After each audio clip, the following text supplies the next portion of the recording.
Water. Ah, water. Yeah. How would you spell that? What? How would you What do spell you that? mean? How would you write? Bad.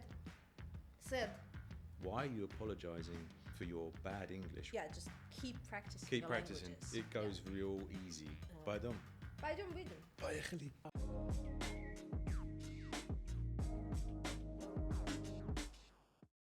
Hello, my darlings! С вами Женя Иванова, я преподаватель по английскому языку и акцент коуч. Обожаю фонетику, обожаю психологию, коммуникацию, акценты. В общем, вы знаете, что в этом подкасте Rock and Talk мы с вами говорим обо всем, что мы так любим. У меня еще есть разные соцсети. Вот посмотрите, вы видите мои никнеймы, никнеймы вокруг. Это и телеграм-канал, и ВКонтакте, и запрещенная соцсеть. Подписывайтесь, пожалуйста, чтобы следить за контентом, за всякими фишечками. И сегодня я в студии не одна. Со мной прекрасный гость. This is Michael, straight from London, and we'll be talking about regional accents today. Very excited. So, Mike, say hi to our audience. Hello, Thank you for audience. coming. Hi, everybody. Well, thank you for coming. It's a pleasure to have you. Сегодня у нас такие камерные будут посиделки. Мы поговорим о региональных акцентах, о всяких стереотипах культурных, о том, как вообще формируется мнение Запада и Востока друг о друге. Господи, откуда это в моей голове? Anyways, we're gonna have a small chit-chat about this and that, so let's roll! Let's begin.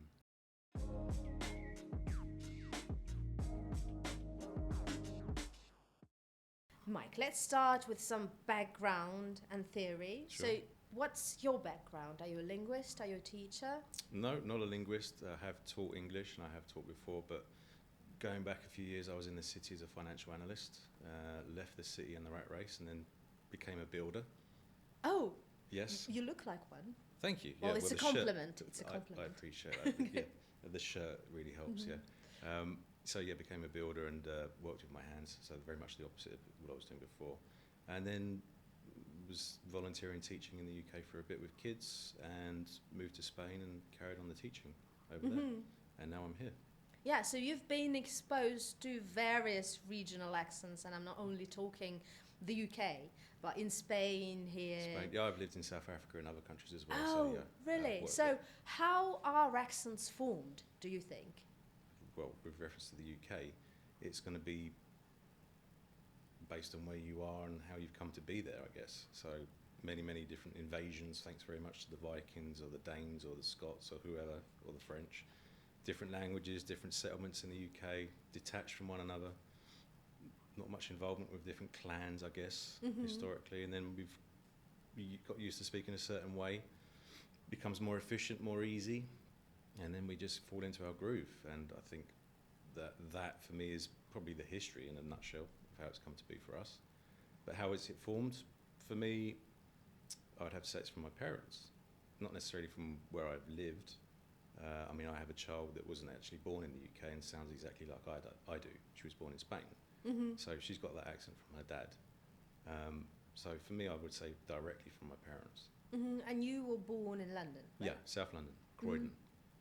Okay, and your parents, are they Londoners as well? They are Londoners, yes. Okay, so what is the most widespread accent in England? Is there a thing like that in the UK? In let's the say? UK, the widespread accent, it's a difficult one to answer because I could argue... Is there one? Is there one? Not to my ear, no. I would argue that probably the kind of the southern estuary accent, that's this kind of modern received pronunciation type of idea, more of a contemporary idea, maybe as I'm speaking to you now, is becoming more prevalent, kind of like the likes of Ed Sheeran and people like that, that's becoming kind of Middle England, South England, that area. But the most widespread is difficult to say because I don't necessarily hear the accents. Growing up there and hearing them all the time on the news or in music or whatever it is with friends at school, it's just another sound. Right. So I don't actually go, well, you said that, so you must be from Wales. It doesn't dawn on me that. It's just another sound. So it's difficult for me to actually say what I would say is the most popular. I don't really know. Yeah, so speaking about this popularity of estuary and modern RP, which is like kind of generic, Yep. which unites, I don't know, many different peculiarities, like the t dropping as in like glottal stops, like Water. that. Yeah, so water. Bottle. Oh, Yeah, bottle. and we'll talk about this later, but there was this RP, standard British accent, Yeah. that used to be, you know, very widespread on TV, Yeah. I think like about like 50 years ago. Yeah, that legacy's still there, yeah. Yeah, so is it still there? I think it's still there in terms of approach to people and mindset of how people are. See, people are judged based on how they sound, and if you have that kind of standardized received pronunciation, you are in some way maybe sometimes from a slightly different class or middle upper class or something like that, or maybe even upper class. So is it a good thing? I suppose it depends on the individual. From my point of view, no, not at all. But there is that stereotypical, if you do sound like a Cockney geezer, or you do talk like that, then you're going to be, you know, you're a bit shifty, you're a bit dodgy, you know, you're a builder, you know, you work with your hands, you're not going to work in the city. I think it depends on the situation and on the environment, basically. So if you come with a lecture to Oxbridge, Yeah. well, you wouldn't want to sound like a geezer. No, you can't. No, you can't. And I don't think people would expect you to. So even if you went in with a certain type of accent, even if you was from the west of England or something like that, and you did go up to London or Oxford or wherever, you wouldn't expect them to sound like that anyway, because it is a standardised way of speaking so everybody can kind of understand. That, I think, is, in terms of native speakers who actually speaks like that organically, who's born into that environment and actually speaks that way, is, I think it's really small. I think it's something like 5% of the population. Yeah, It's tiny. I saw the 3%. Yeah, maybe, yeah, it could be less. It's very, very rare. But we pick it up as we go along because we have, you know, the BBC, we have the, you know, the Queen's English, or people teach us at school the correct way to speak, supposedly, if there is a correct way. Within myself, no, I was always told to speak well and try and improve the way you sound rather than sand. You know, my mum would say that very differently, but neither way is wrong.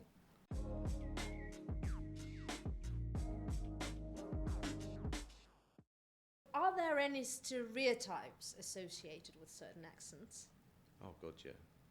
Oh, load. But that's one of those things you kind of are unconsciously aware of. And I think it's becoming less important or less prevalent, but yeah, those stereotypes do exist still. So if you're one of the 3% that have that you know, you're brought up with kind of the received RP accent, then you are probably upper middle class, or because we have class system, we have working class, you can be middle class, lower middle class. These echelons of society all have these slight traits, all slightly different. How you sound, if you have got that kind of way of like talking like this, and you kind of bounce from one word to the other, and you know, kind of, you know, shrug, you know, do this and change your body slightly when you're talking, you know, then the stereotype would be that you are maybe not as educated, perhaps not as intelligent. Whereas if someone is standing next to a person and speaks, oh, well, let's have a look at this news item today, shall we? Then, all of a sudden, this person is well-to-do. They are articulate, therefore they must be educated, and they must be more knowledgeable in some way. Especially when it was forced upon people to, you know, when my mum and dad went to school, it was a kind of that standardised. They were really trying to impress it, and that's going back to the 50s and the 60s. But I wasn't given that as such when I was at school or brought up by my parents. And I think at some point with my kids, when they grow up and so on and so forth, it will become less prevalent, it will dissolve. The stereotypes exist for the people probably with the chips on their shoulder, and they want to just interact with the same group of people. You're judging the book without actually reading, you know, judging the book by the cover. And it changes with time, I think, the attitude, Absolutely. right? I hope so, and I think it is. Is there a thing like the most attractive regional accent in the UK? Because, you know, I've seen a survey that showed that people consider northern accents to be, just as you said, it's something very warm, like right, very earthly, yeah. down to earth. So they consider this accent to be like the most comforting and attractive. What accent is the most attractive to you? And do you think there is an objectivity about that? To me, I would say I like the Welsh accent. I do. I have to say the Scottish accents. If you're going to go kind of stereotypical, kind of Sean Connery, those. Well, but he's very old school. Old school. For me, Scottish accent is about, you know, train spotting and this kind of it. Yeah, that's very different. That's a good point, actually. You know, when you listen to Ewan McGregor, actually, no, Ewan McGregor's normal speaking voice is very nice as well. Train spotting is, I haven't seen that for a few years. That's a good film. I do like Welsh. There are parts of the West Country when I visit, for example, my family or my brother and his wife down there. I go down to the West Country. Devon is a very enjoyable accent to hear. Probably Welsh. But Wales has that soft, earthy sound to me. It makes me want to have like a nice stew. It's raining outside. I'm going to sit down and it's going to be a nice big bowl of food given by some nice old woman. There's something very comforting and familiar to it. Mm-hmm. And can you determine one's origin, well, with the help of an accent they speak, or does it change a lot? Like, I mean, do people in the UK or basically in Europe change accents? Yeah, often? I think so. It happened to my brother. So my brother grew up with me in Croydon, South London, and moved to the West Country 20 odd years ago. And he has gone from saying Bath to Bath. Mm-hmm. So, you know, speaking to him on the phone sometimes, it's kind of, who is this person? You know, we shared a bedroom for many years and we grew up together, and it's like, who is this guy? So it slips in and out. It can change if you move around the country, which sounds strange for a place as small as England, that you can go 200 kilometres or 300 kilometres in one direction and pronounce something entirely differently. That's not to say if you were born there, it can be it's obviously it can be given away. I mean, if I met a guy from London and a guy from Newcastle, I'm going to know immediately that one's from Newcastle, one's from London, just by the way he speaks. But you can pick up those inflections, you can pick up those patterns if you do move around and you stay there for a period of time. Not everybody. I've met people outside of the UK that have lived in other countries for many, many years, and they sound like they literally just come off the boat. Mm-hmm. And you know they're resolute and they stick to it. But I think if you're a bit more flexible, maybe slightly younger generation, then and you're exposed to more sounds and accents with TV, films, social media and stuff like that, you just absorb it unconsciously anyway. So you can just fall into it when you move or you just mooch about. So I think it is possible, yeah. Mm-hmm. And speaking of origin and, well, the place you are in at the moment, Yeah. I mean, like Mother Russia. So any peculiar features that Russian-speaking people use in English that, you know, define this Russian accent? Russian accent. Russian accent. Russian accent. You know. Well, the A for a start, accent. Accent. Accent. I actually had an example last week when I was teaching at one of the schools, and the girl was trying to describe Russia, and we were talking about the Russian flag, and she said, we have eggs on it.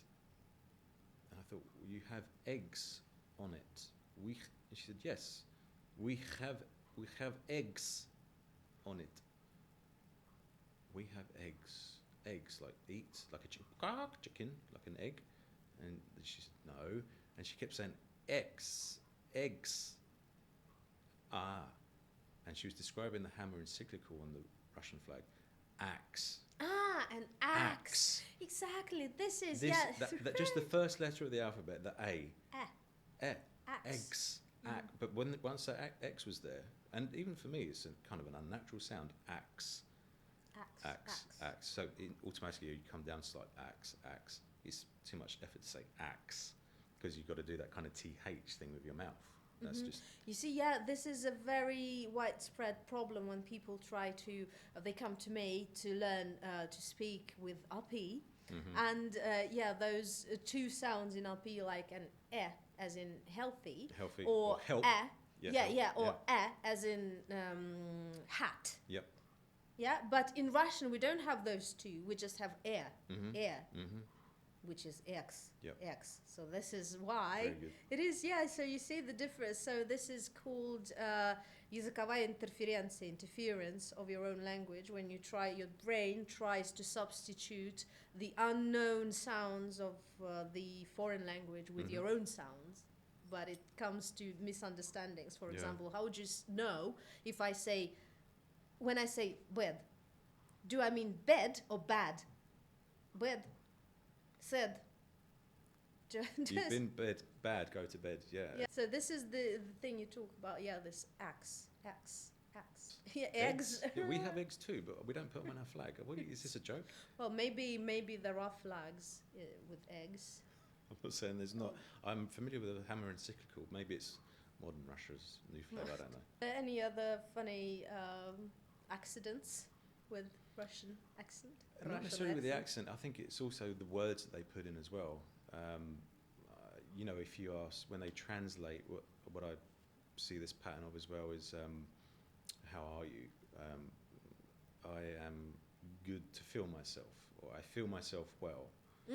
Чувствовать себя, which is when you feel, is already implies that you feel yourself. Yeah, well, exactly. you go ahead and feel. I've just met you, but if you want to feel yourself, that's your own business.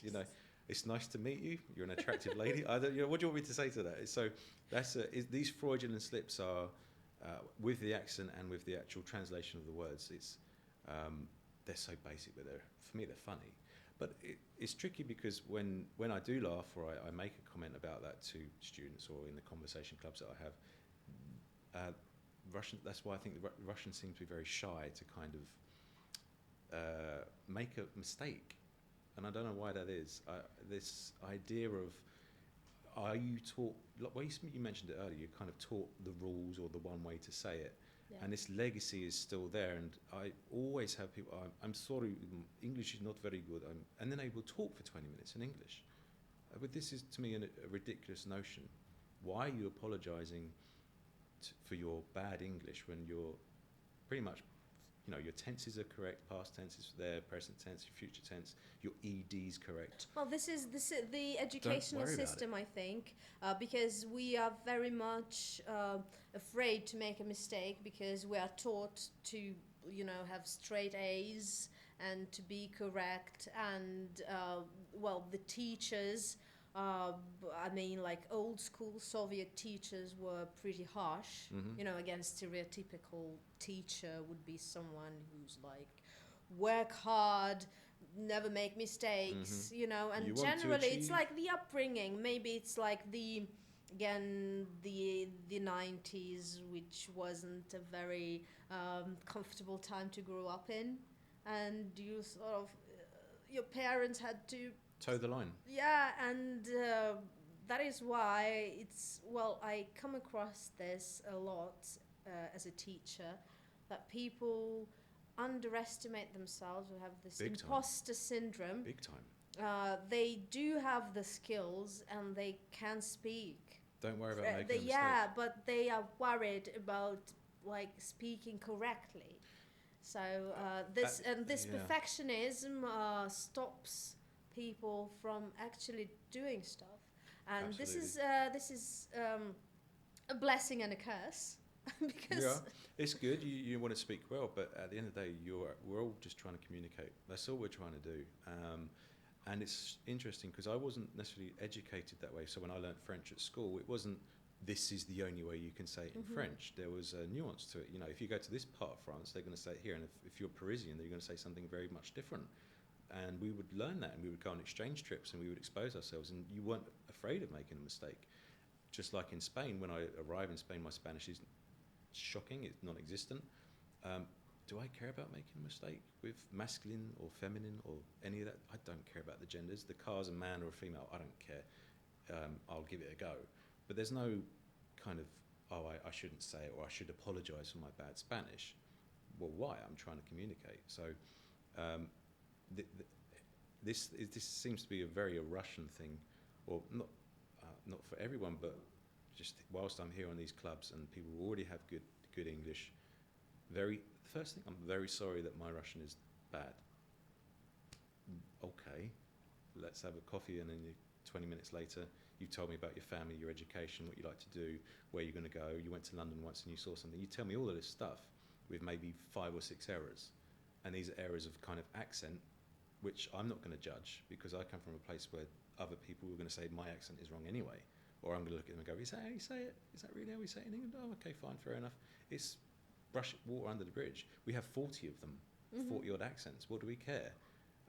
There is no right way. So just give it a go, speak. And if you do get the TH wrong or the A wrong, don't worry about it. Don't, just crack on.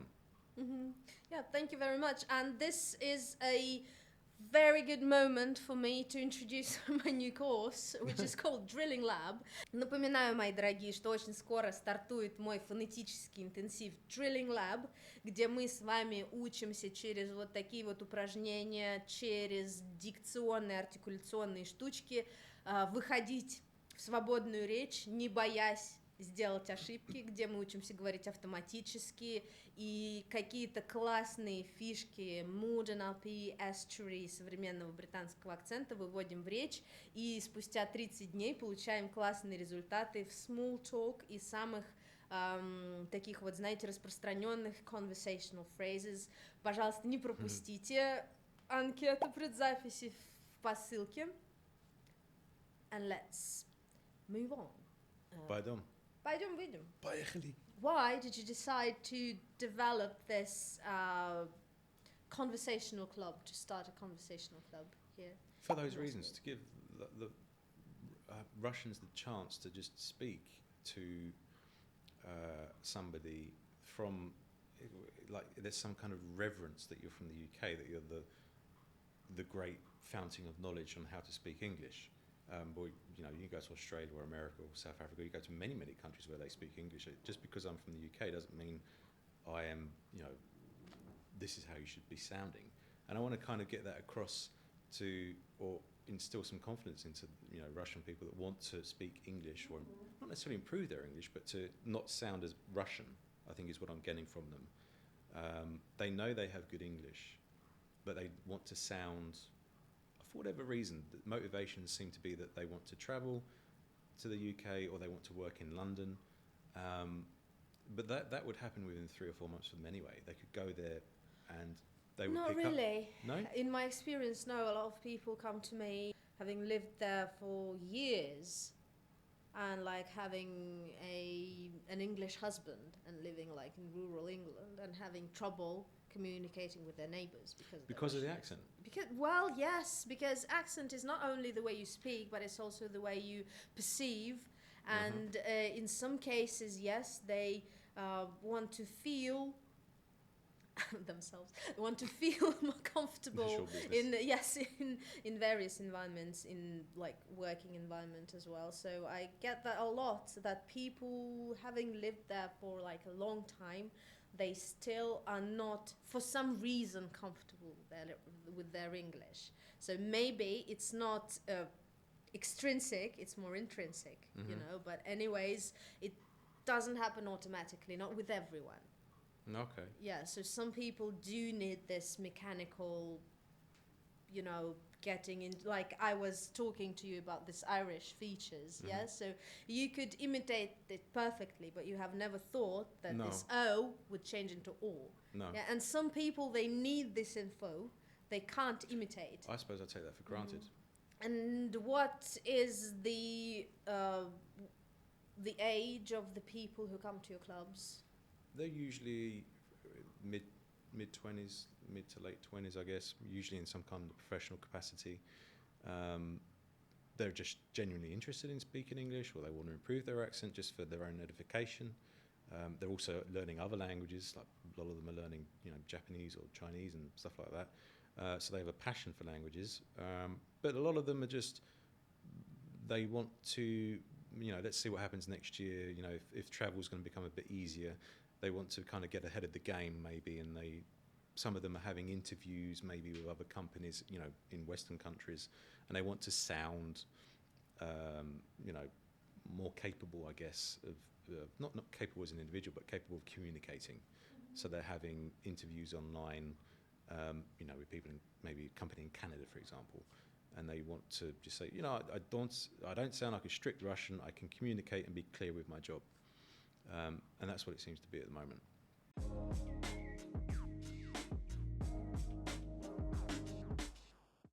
Yeah, so the most interesting part of our podcast, yeah, is, well, some differences between accents. Yeah.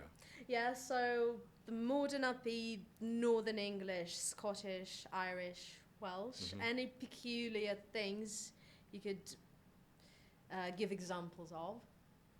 The one that comes straight to mind is, because I had this last week at one of my schools with a student, he said bath. He said bath. Mm-hmm. So he was talking about a place. I asked, oh, where do you know about in the UK? What places and towns do you know in the UK? And he said bath. And I thought he meant bath, as in to have a bath or a shower. Mm-hmm. So I was a bit confused. How do you know about? He said, no, the place, the town. I'm watching a TV program and there's something about Bath. Oh, okay, you mean Bath? And they all kind of put their hands up and said, no, Bath, B-A-R-F. I said, yeah, Bath, that's how it's said. That's how I pronounce it. But also, people do say Bath down in that part of the country, in the west of England, where Bath is, or Bath is. So it's a very interesting one because the mouth changes immediately. Where I'm from, I speak more with the chest, I guess, or the lower part of my throat. So when I say bath, I'm not going to go to the effort of opening my mouth and saying bath. That's just too much effort for me. So that was the prime example when I've been here of wow, is that how you say it? Well, if you're from the south of England or southern England, probably yes. If you go a little bit further north and you kind of get towards Manchester, Liverpool and those places, they're going to say Bath. Mm-hmm. If you go over to the east, when you get up to kind of Newcastle and the Geordie land, they're definitely going to say Bath. And if you go down to the west, they're obviously going to say Bath. But there's a whole big chunk of the UK, or England I should say, which is going to be Bath, B-A-R-F. Yeah, and I love the way you're saying the TH. Yeah. Yeah, which is th. Bath. Yeah, Th. like bath. And because this is something that we struggle with. The TH? Yes, in schools, I mean, like, there are, I don't know, like hundreds of memes, hundreds of lessons on how to pronounce those sounds, like th and the, like this and that. But the thing is that in modern RP, or would you call it estuary, it's switching towards, you know, like as in Cockney. Are they teaching that now then in schools here? What? The and the? Or the bath, the TH to be, is it just the No, one they line? are teaching it to be pronounced like in RP, like the, bath, Okay. this, that. And there are like tongue twisters on that and to practice that. And I do that a lot with my students. Yeah. But the thing is that when you come to London and you hear this multicultural London English, or you know those geezers. Yeah, they won't say bath. They'd say like bath. Yeah, I'd like to be sick. Bath. I bathed. After I bathed, I had a bath. So this is why I like to describe, not to prescribe. Yeah. You know, there's difference between linguistic approaches. Yeah. So some people say that there are norms and traditions that are need to be kept. But I think that our goal is to merely describe what's going on, like the tendencies, you know, because language is trying to simplify itself, you know, to make it like less effort. But the example you gave is a very good one, because a lot of Russian speaking people, they struggle with like dance or dance. Dance is American, dance is British. Definitely. And actually I've prepared some things for us to discuss. For example, Irish. I know there are different Irish accents, of course. There's Northern Irish, there's this Dublin Irish, and many other regions, of course. But again, generic cinema stereotypical Irish, which would be rhotic, if we compare it to the modern RP rhotic, Uh-huh. that means that the R sound is pronounced all the time, not only when it's followed by a vowel. Okay. Like, for example, start, which sounds like start, yeah? Yeah, Would we're it? going to get started. Yeah, going to start it. Yeah, like there's some cure. Yeah, not cure. Cure. Mhm. Cure. See, the thing for me is I don't necessarily know that. You know, But you can imitate that, and you hear it's that. because it's just been from day one. So my dad's side of my family's Irish, and so I've been, and you grow up with Irish accents on TV or film stars or musicians, and you hear them on the whatever it might be. So those rules to me are actually, well, not necessarily rules, but those patterns that you can identify yourself to me are, okay, this is a lesson for me now. I can give you an Irish accent. I could probably give a couple maybe, but I don't actually think about it. Well, yeah, that's my job as a phonetician, and Yeah. I love the sounds, and I love to see how they are pronounced differently. For example, in modern RP, you would say oh, or like, I don't know, like go, and in Irish you would say go, Yep. go, Go down. yeah, Yeah. go. So the diphthong o switches into this o Yep. sound, and all of it is described, and you know, there's like this whole beautiful world of well, what would you call it in English? Dialectology or dialectology? Dialectology. Dialectology, yes. And it's fascinating. I love it. And yeah, for example, the diphthong a, as in train, Mm-hmm. in Irish would be train. A little bit more. Train. Oof, that's a tricky one. Yeah. Train. This sounded a bit Scottish, I think. Yeah, that's the problem.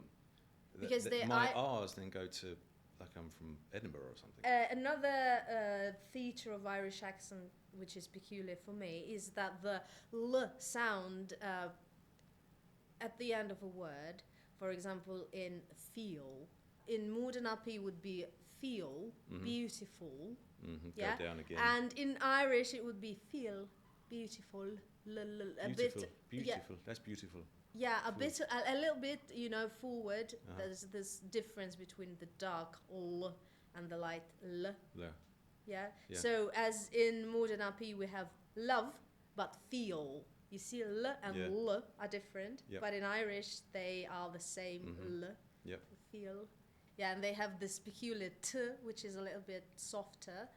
Have you watched Fleabag? No, I've heard of it, but not It's watched a it. nice one, and it features Andrew Scott, Uh-huh. who plays a priest, an Irish priest, and he's got a lovely Irish accent, of course. And They yeah, all do. good. I mean, it's so up to date in terms of the, I don't know, the UK humour and everything, Yeah. and it's like very modern and lively, and I love it. Yeah, watch it. What about Northern English? Any examples, like, you know, Peaky Blinders stuff and... Peaky Brummie accent or Peaky Blinders accent for me is very, very difficult. So Cillian Murphy is how he does that. That's why he does that job, I guess, because the Brummie, brrr, so you got the R, you got the The bus is a bus. The U is an O. It depends how far north you're going to go.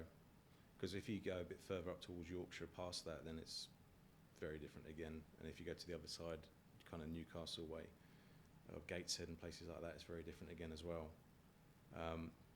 But the Northern English, I suppose the joke is from where I'm from in the south, the joke is Northern England is past the Watford, which is, so if you imagine this is the motorway around London, the M25, Watford is here, literally just 10 kilometres away or something.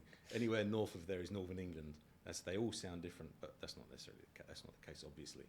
But we consider them Northerners down in the south. Okay, right. Some lovely comments on the sound turning into oo, like love would be love. Love. Yeah, and It's very warm. There's something very warm and comforting about that, especially from like a kind of an older woman. You're out, love.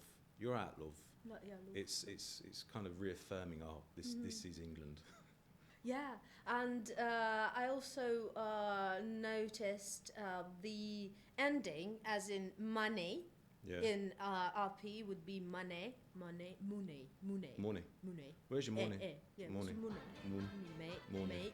Yeah, and this A would again turn into monophthong, like not mate, but mate. Mate. Yeah. No T. No I mean, that's T. a really tricky one, but for, I suppose, as a non-native speaker to get that. if you actually looked at the word and you heard the sound, me, how would you Like, spell that? what? How would you What do spell you that? mean? How would you write that phonetically? Me, you just M-A and then just give up on life. You just No, me. there's a special sign in phonetics, the glottal stop.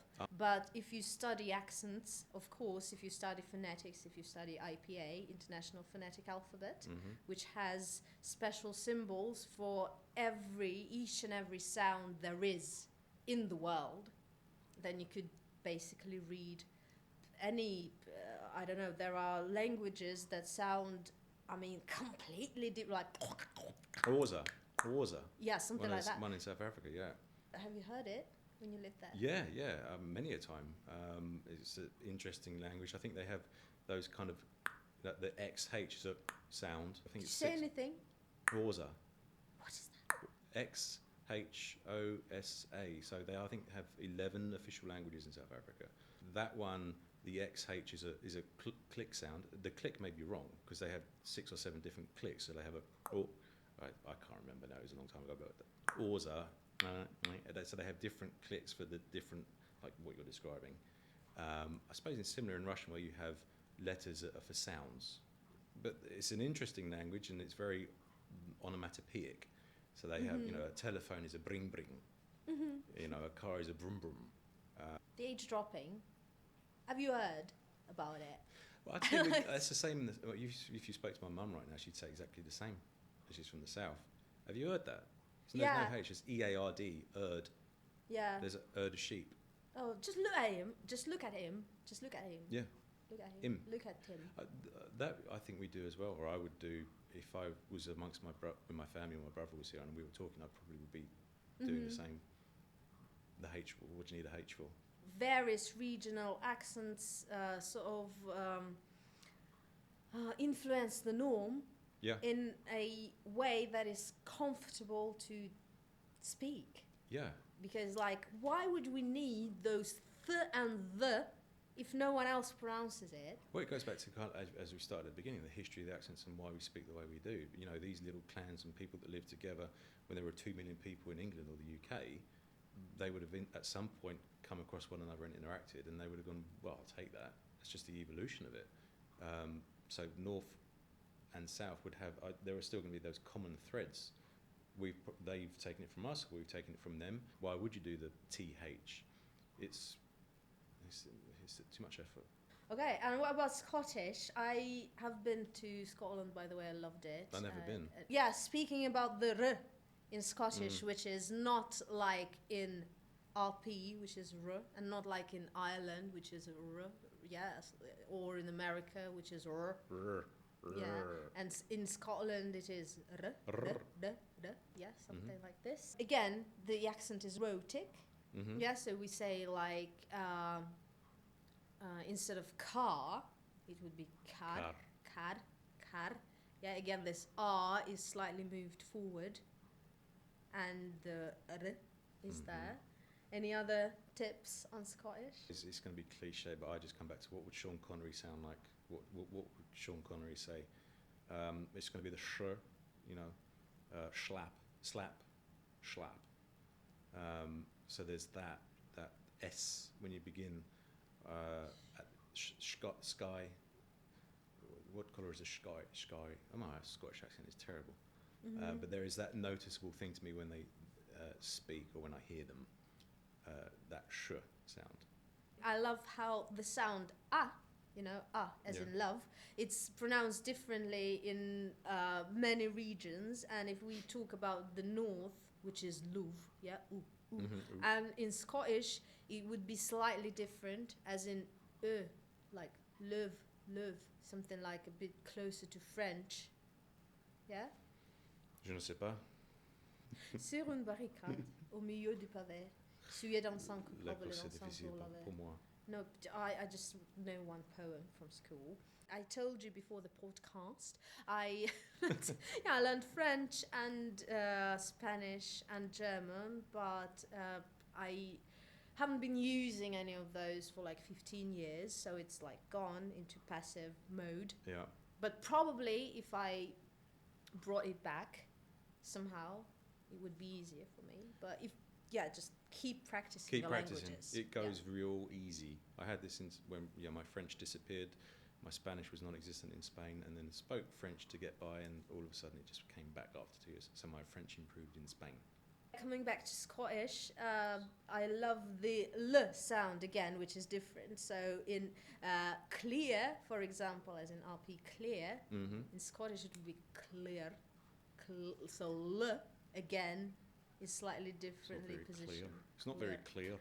Clear. Yes. Clear. Well, you imitated perfectly, but again, it takes a minute to think of it and just try and imagine somebody saying it, but the tongue automatically moves, and it kind of the jaw drops slightly. It's not very clear. So yeah, that can come out. Yeah, it's not very clear.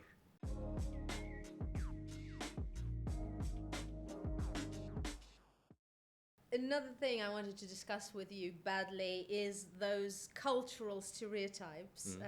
We touched upon this slightly in the beginning, how Russians are perceived, how the Brits are perceived, this detectives, tea, I don't know, the Fish Queen, fish and chips, yes, it's a bit more modern. Some words about British culture. What are the stereotypes that define it, do you think? The stereotypes that define British culture. What, from a foreign perspective or my perspective? Those are different things, right? So, yeah, very different. So from your point of view, from my point of view, Brit, number one would be sense of humour and comedy, off the bat. I'm aware of the royal family. That would be probably what you think over here. But for me, it's going to be humour. It's going to be innuendo. It's going to be connotation. It's going to be making a joke out of pretty much anything. Even if it's a dire situation, you've got to have not necessarily have a laugh, but you have to be able to ground it in some kind of reality. And it's a disarming mechanism we have. I don't know if we're born with it or if we learn it, but it seems to be not unique, but in my experience, it's one of the most enjoyable aspects for me. I look at the music output of this island that we have. Generally, the influence is of unbelievable. The culture, pop culture, just all culture. All culture. Going back to the 50s, once the 60s with the Beatles onwards, I guess. You look at those, not just the mega bands, but also the subgenres of music that we have, or that we have created, I guess. And then the late 90s, I guess that whole Rule Britannia cultural thing came along. The Union Jack with Spice Girls and all that kind of stuff, and Take That and all that nonsense. That was a good time, actually. It was. I don't know if it's this island mentality that we are kind of separate from Europe and we're on our own, but the creative output is crazy when I think of like music, arts and culture and stuff like that. I mean, for me, I like music is a big passion of mine, and the music I find the most uplifting is probably from the north of England, where it's the most grim, grey, drab landscape you can think of. The streets? I do know the streets, of course, yeah. Oh, It's a modern day poet, he's amazing. But a lot of the bands I listen to are from up north. No one's going to really know or heard of them, but they come from these bleak, desolate places where very windy, very grey, very rainy, very damp, and they produce this. Oh, this sounds so familiar to me as growing up in Moscow. So and they produce this music which you think, how do they do that? How is that positivity? How is that feeling of joy and euphoria coming through in the music? How do you do that?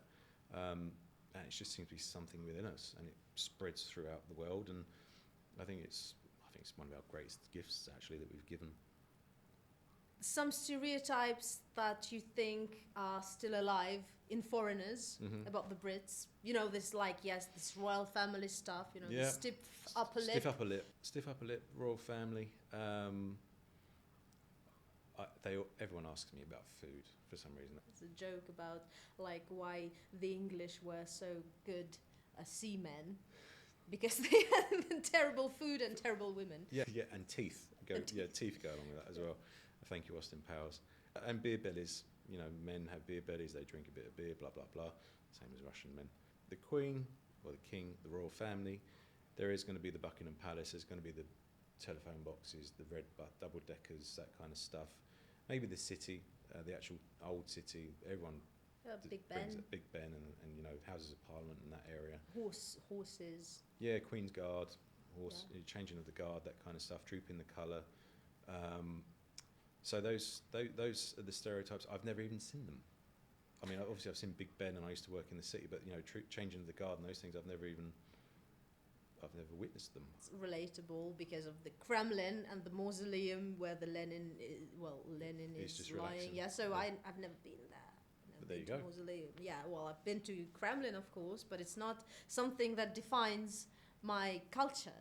So Have you been here? Are you Russian? Have you seen the mausoleum? No. Ah, well, okay. Yeah, I think I've got to within maybe 100 yards of Buckingham Palace. yeah, so but how do those cultural stereotypes define language or accent? Well, if Do they, by the way? I don't think they do, but from a foreigner's point of view, if that's what you think of when you think of England, you're going to think of this gentrified, upper class environment. Yeah, where like it all- Sherlock Holmes, and and like Baker ladies. Street and Shakespeare or that's- something. yeah. Little pinky out. No, this is not right, not correct. They told me What's that? the pinky thing. It's not classy. Is it not? It's not. Oh right. I thought it was. No, it wasn't. The thing is, if you drink tea like this, that would mean that you are trying to be classy, but you're not. Right. So you're middle class. You're a middle class wannabe. Yeah, So what does this make me then? Because I would hold.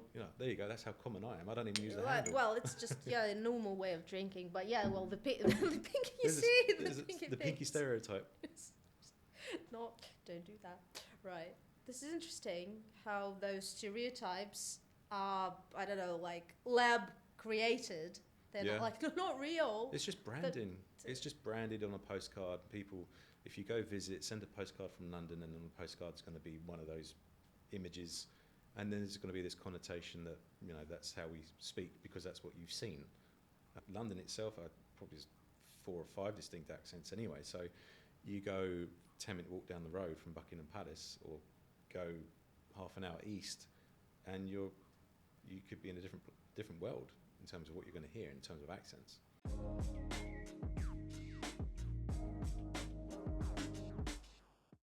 Yeah, if we talk about representing culture in movies, in literature, so what would you say are most true to life True to life, representations? wow. In series, I don't know, in modern books or classic books, classic films, something that is like typically British, typically English, I would say, because Britain is obviously not England. I think for me they're going to be kind of grounded and based in more working class roots. So films that come to mind would be kind of Billy Elliot, Northern England. They nailed that kind of the atmosphere and the way they speak and the way the men are supposed to be, how men interact with their sons, all that kind of stuff. They hit the nail on the head, I think, there. You've got, like the Full Monty and those kind of films, the unemployed guys that become strippers. That humour was pretty, how the guys communicate with one another and the deadpan deliveries and how they interact in this ridiculous environment was, not saying that Englishmen will become strippers, obviously that's part of it's a story, but how they interacted and how they kind of got the guys bouncing off of one another that was pretty good. More so, I think, in TV series, because you can kind of establish that universe, you can establish that thing. I mean, when I was growing up, there was one called Only Fools and Horses, which was a South London guy wheeling and dealing, trying to sell stuff, buy stuff, make money. He was a bit shifty, a bit crafty. That was, when I was growing up, that could have been, anyone in the extended family, really, so that was pretty good. And in more modern times, we had, I don't know if you've seen The Royal Family, The TV show? No, Yeah. I've seen The Crown. I have not seen The Crown. Well, it's good. I had a few takes before I actually watched it, but yeah, it's good, I think. Again, in terms of, the character development and the picturesque way they make it. It's set historically from the beginning of the rule of Elizabeth II Okay. till her death. Okay. And they have like many seasons, like 5 or 6 seasons, and Elizabeth is played by different actresses in different I'm times familiar of her with life. that kind of stuff, just never seen it. I wasn't sure. Well, if it was my just- favorite one is first two seasons, the first one and the second one. Well, the royal family I'm referring to is very much different. Is the antithesis of that. It's Right. it's basically about a bunch of Northerners. I think they're from Liverpool, and Right. they sit around this working class family in front of the TV, and that's it.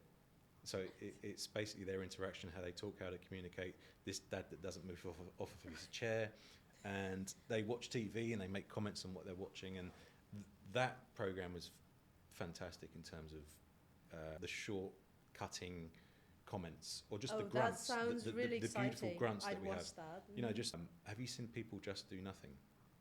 No, but they told me to. A lot of my Please. subscribers. Yeah, it's good. Yeah. Oh, it's fantastic. Mm-hmm. But there And it has got MLE accents and guys from this. Do you know MLE? Multicultural London English. oh yes, Is this yes, accent? it's exactly yes. Yeah, Yeah. I know what I'll be doing today, Go on. tonight. Watching people just do nothing. Yeah, but this is my guilty pleasure. Sometimes, like 2 or 3 times a week in the evening. I don't read. I don't work. I just watch How dare an you? episode or 2. So I was looking for something to watch because I Mhm. just finished The House of Dragon, Uh-huh. and People Just Do Nothing is something that I'm gonna watch. Yeah, highly Definitely. recommended. Yeah, thank you, because I'm a fan of this music scene. By the way, I'm a rapper.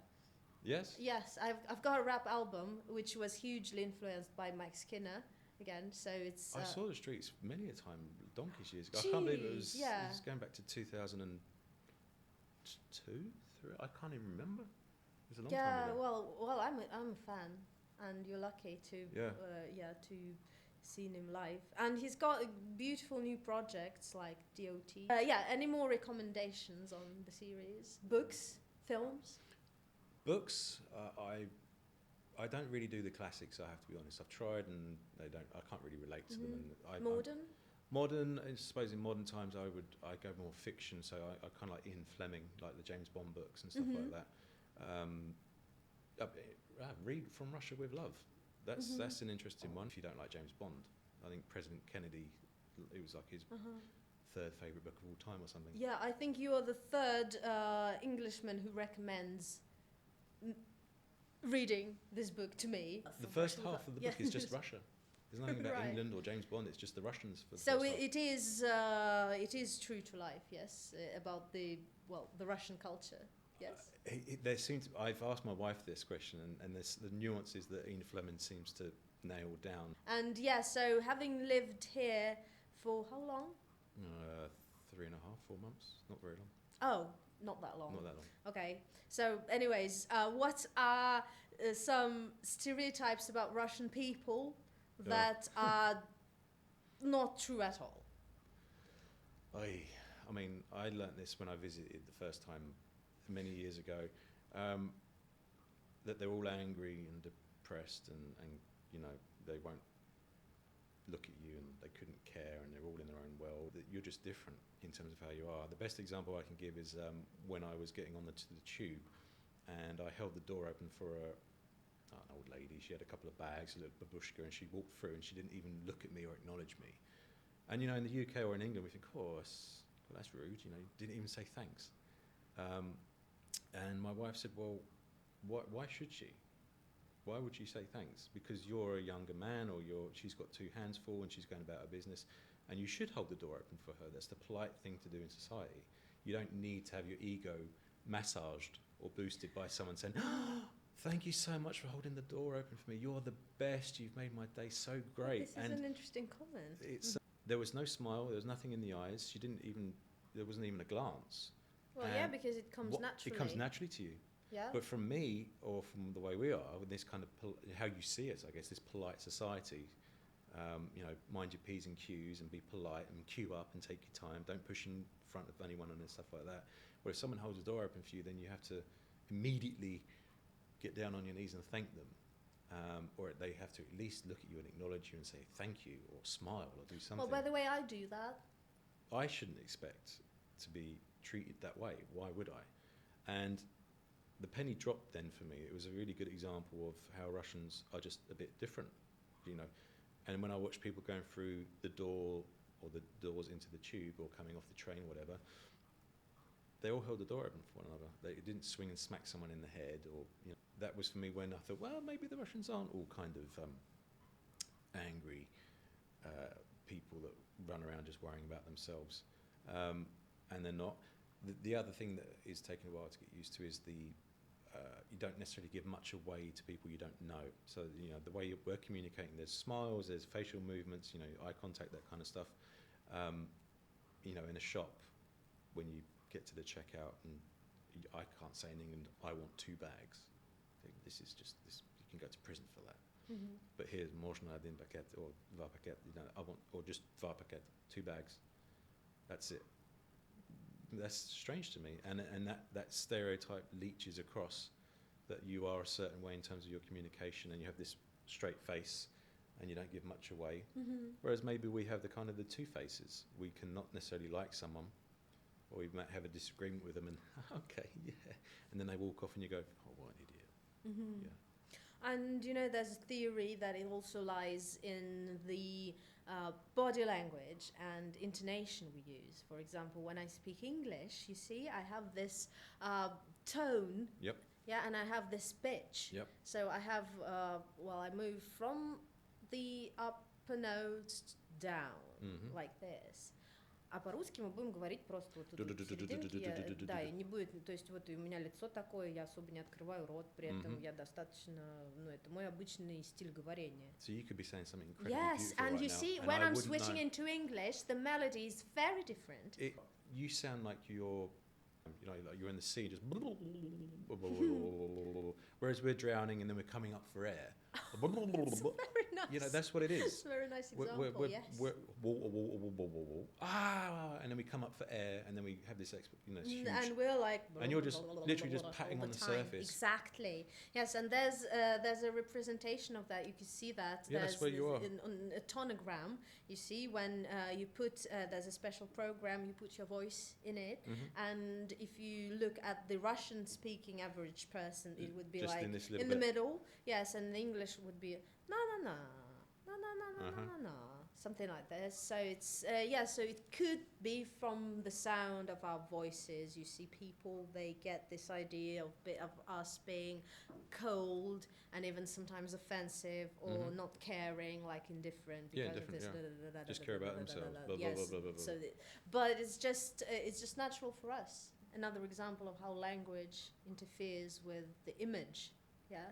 Yeah, you are projected to be this way. You could have said something incredibly beautiful to me just then in Russian, but when you spoke, obviously I don't understand every single word, so it's kind of, God, this is depressing, or she's really annoyed with me, I've done something wrong. I don't know, but I go on just that sound, and there's no indication there to me.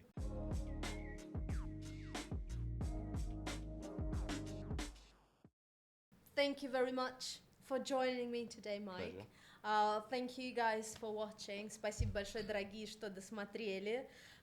Очень приятна ваша активность. Помните, что блогерам очень важно получать классные комментарии, лайки. Это влияет на продвижение ролика, и поэтому я, конечно же, очень рада, если вы поставите нам с Майком много-много сердечек.